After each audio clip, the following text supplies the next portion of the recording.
यहाँहरू सबैलाई नमस्कार। आज अन्तर्राष्ट्रिय खुसी दिवस।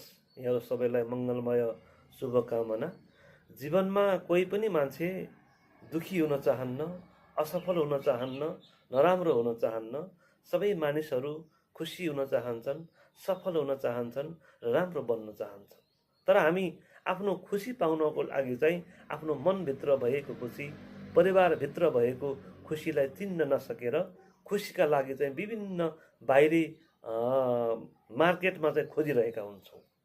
मानवशास्त्र र धर्मशास्त्र अनुसार चाहिँ के भन्छ भन्दा, यदि हामी आफ्नो आफैसँग, आफ्नो परिवारसँग, आफ्नो श्रीमान श्रीमती, बुवा आमा, दाजु भाइ, इष्ट मित्र, छरछिमेकीसँग राम्रो बोल्यौँ, राम्रो व्यवहार गऱ्यौँ, उनीहरूसँग राम्रो सम्बन्ध कायम गऱ्यौँ, एकअर्कालाई सम्मान गर्न सक्यौँ र आफ्ना भएका पीडा दुःख सुखहरू सेयर गर्न सक्यौँ भने त्यही नै हाम्रो के हो त भन्दा खुसी पाइन्छ। तर हामी यसका लागि कुनै पनि मन्दिरमा धाउनु पर्दैन, भगवान्सँग खुसी माग्नु त पर्दैन। खुसी माग्नु छ भने आफ्नो घर परिवारसँग त माग्नुहोस्, आफ्नो कार्यक्षेत्रमा भएका कर्मचारीहरूसँग सेयरिङ गर्नुहोस्, तब मात्र चाहिँ खुसी पाइन्छ। र यो नै के हो त भन्दा, यसो गरियो भने आफ्ना भएका पीडाहरू हट्छन्, आफ्नो सम्बन्ध राम्रो हुन्छ र खुसी पाइन्छ।